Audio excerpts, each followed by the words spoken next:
ये quick and easy chicken white हांडी की रेसिपी अगर आप लोगों को एक बार पता चल गई ना कि इसको बनाते कैसे हैं, तो आप लोग इसको हर वीक बनाओगे। ये इतनी क्रीमी और मज़ेदार बन के तैयार होती है और बहुत ही ज़्यादा आसान रेसिपी के साथ मैंने आप लोगों के साथ शेयर किया। तो आपने एक बार तो ज़रूर ट्राई करनी है। और इसके साथ ना चिकन व्हाइट हांडी जब हम लोग बनाते हैं तो वो ज़्यादा जो है हेवी सी फ़ील होती है, बिल्कुल भी स्पाइसी नहीं होती है। तो आज वो मसला भी हल हो जाएगा। तो इसको बनाने के लिए सबसे पहले मैंने बोनलेस चिकन लिया है, उसके अंदर हम लोग ये चिकन व्हाइट हांडी का मसाला ऐड कर देंगे, आप लोगों को ईज़िली हर शॉप से मिल जाएगा। इसके साथ गार्लिक और ग्रीन चिलीज़ का पेस्ट आप लोगों ने बना के ऐड करना है। ग्रीन चिलीज़ आप लोग अपनी मर्ज़ी के डाल दीजिएगा, जितना आप लोगों ने स्पाइसी करना है। हम लोग इसके अंदर ऐड कर देंगे 1.5 कप्स यानी कि जो है 1 कप और आधा कप हम लोग दही ऐड कर देंगे और इसके साथ ना हम लोग 1 कप भर के हम लोग ना इनके अंदर क्रीम ऐड कर देंगे। अब बस यही इंग्रीडिएंट्स डलने थे इसमें और आप लोगों की व्हाइट हांडी ना इतनी मज़े की बन के तैयार होती है इसी से ही। ना हम लोगों ने इसमें कोई नमक डाला, ना कोई ज़ीरा पाउडर, ना कोई ब्लैक पेपर क्योंकि इस मसाले में सब मौजूद होता है। तो इस तरह से आप लोगों ने इसको बनाना है और अच्छी तरह से इनको मिक्स कर लेना है क्योंकि हम लोगों ने इनको मैरिनेशन देनी होती है। तो मैरिनेशन देने से ये होता है कि चिकन हमारा अंदर तक जूसी होता है और काफ़ी फ्लेवरफुल मज़े का बन के तैयार हो जाते थे। 1 घंटे के लिए या 30 मिनट के लिए तो आप लोगों ने ज़रूर इसको मैरिनेट करना है। अगर थोड़ा-सा टाइम ज़्यादा हो तो 2 घंटे के लिए इसको मैरिनेट कर लें, फिर आप लोगों ने इसका रिज़ल्ट देखना है।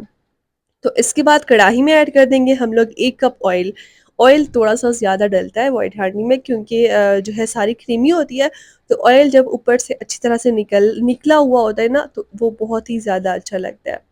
तो जब ऑयल गरम हो जाएगा, उसके बाद आप लोगों ने सारा मैरिनेट किया हुआ चिकन ऐड कर देना है। जो हम लोगों ने उसका मसाला बनाया था, उसी के साथ आप लोगों ने इनको मतलब ऐड करना है। अब ये सब ऐड करने के बाद आप लोगों ने इनको अच्छी तरह से मिक्स कर लेना है कुछ इस तरह से।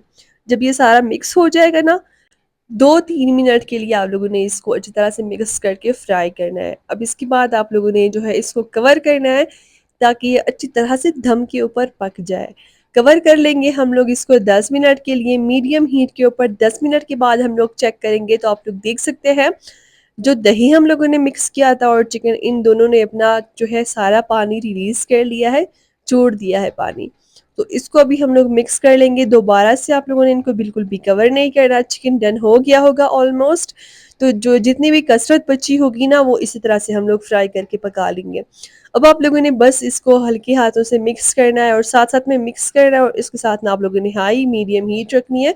इतना पकाएँगे कि इसका ऑयल सारा सेपरेट हो जाए। अच्छा तो ऑयल जो है वो सारा सेपरेट हो गया है ऑलमोस्ट, अभी ग्रेवी आप लोगों ने अपनी मर्ज़ी की रखनी है।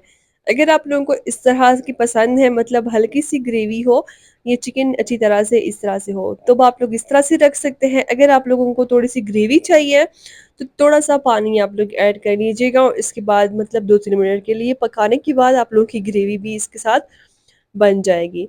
ऊपर से ग्रीन चिलीज़ या धनिया ऐड करके आप लोगों ने इसको सर्व करना है। इस तरह से जो व्हाइट हांडी रेस्टोरेंट पे मिलती है, वो इस तरह से मटके की डिश में मिलती है। तो गेस्ट के सामने आप लोगों ने इसी तरह से इनकी सर्विंग करनी है। रेसिपी अच्छी लगी तो लाइक करना मत भूलिएगा।